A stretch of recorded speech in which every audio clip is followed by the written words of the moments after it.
You make a no sale, you get to no money. It's very simple. You make a lot of money, you make a lot of sale. The beauty of commission for the salesperson is same thing. I make a lot of sale, I make a lot of money.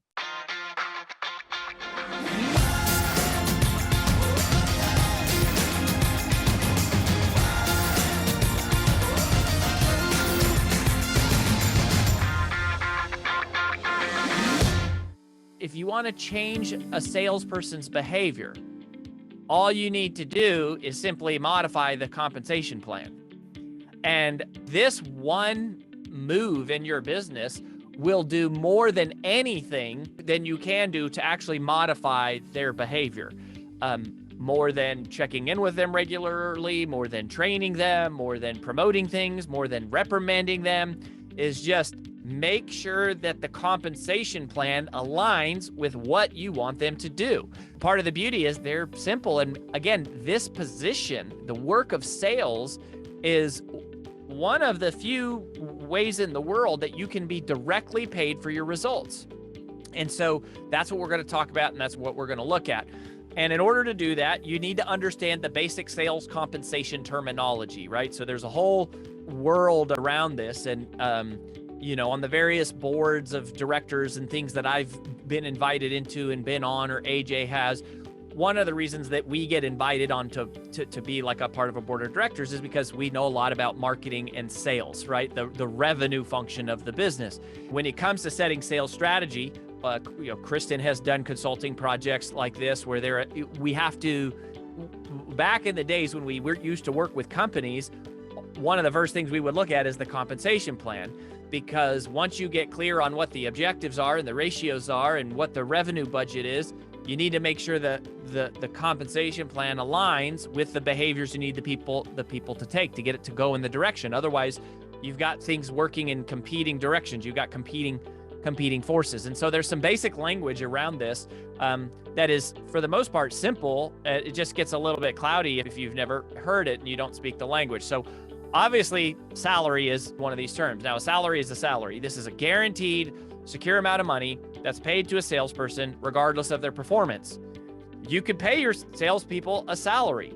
Some salespeople are on salary. This has become a point of differentiation for CarMax, right? Like CarMax has said our salespeople aren't going to be paid on commission, so you don't have to worry about any fears you might have about haggling over the price. You don't have to worry about it at CarMax because all of our people are on salary. This is one of the things about, certain jewelry stores do this, certain department stores do this, because it provides no incentive for salespeople to continue to produce beyond the minimum expectation of like showing up and, hopefully doing the job. For most of you, you're probably not going to want to do this, or you're going to want to minimize this component because this puts all the risk on you and none of the risk on them.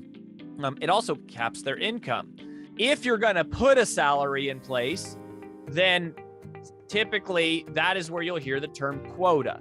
So what is a quota? The quota is a set of empirical expectations that clearly articulate the minimum amount of acceptable output from a salesperson. So these metrics are typically associated with their base pay. So even if a salesperson is on a salary, strategically at the C level, quotas will be enforced as a way to make sure the company gets their ROI back on that money. I mean, investing into paying a salesperson is no different than investing into advertising or technology or anything else. Like, there has to be a return on it.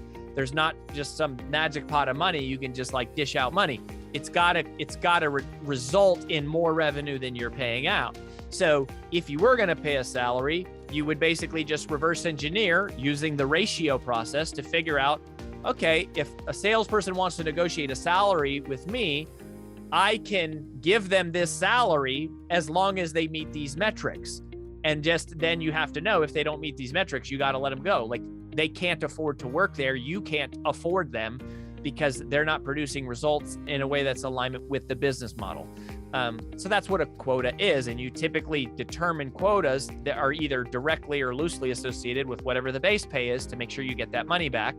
as an investment. Then there is a bonus. The key to a bonus is that it is a flat fee that is paid out, one time. It can be paid out multiple times, but it's not a recurring payment like a salary that is paid out at varying levels of performance.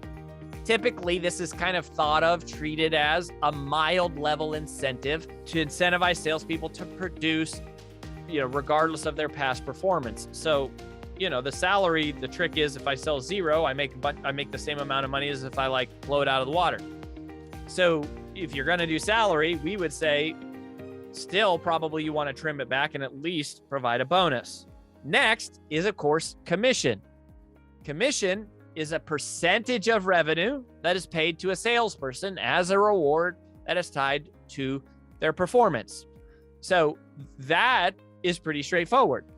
The beauty about commission for you as the business owner, let's say, is no revenue, no expense, right? You make a no sale, you get to no money, right? It's very simple. You make a lot of money, you make a lot of sale.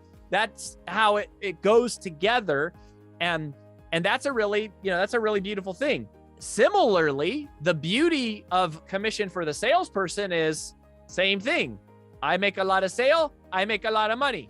I like this idea. If you're a good salesperson and you trust in your own work ethic, you trust in your own expertise, your own discipline, and your willingness to go out, I tell you what, at this point, I am unemployable for sure. There's no chance I could ever work for a company again. If I were ever going to do something that was not, being an entrepreneur or investor or owner of some sort, the only thing I would ever look at would be sales. And I would say, just pay me a commission and leave me alone. Don't talk to me. Let me go do my thing. I will generate revenue. I will bring in lots of revenue and you will pay me lots of money, right? I would want a commission plan without a ceiling. I would want to know right up front, this is it. Don't limit me. Let me go. And I'll tell you, the conflicts that that I've experienced in my past are because we created a plan. This was the plan. And then, the plan got altered. Well, if you're going to go out there and be knocking down this stuff, they should be paid for it, right? They're bringing revenue into your business. Particularly, inside sales is not the same thing to me because you're bringing them the lead. That is not at all the same thing. But if you are an outbound, cold calling, prospecting salesperson, you should be willing to pay them a lot of money because you can afford it. Because if they don't sell it, it's no loss to you. And so you just kind of figure out what's the max pay, because you don't really have risk. It's going to cost you a lot, but it's only going to cost you if they generate something, right? I'm not in a position I can afford a salesperson. If that's you, great. No salary, high commission, let's go, right? And you come up with a number, it might be 50%. I know speakers who started their career where they actually paid the person booking them 65% of whatever speaking fees. And they did that to get the momentum going because they knew all that matters at the end of the day is somebody's got to be calling companies and saying, hey, this speaker's available. And they didn't want to do it themselves and they didn't have the time or the skill or whatever. And they're like, great, I'll pay you 50% commission. Let's go. Let's do this. So you can hire a salesperson on straight commission.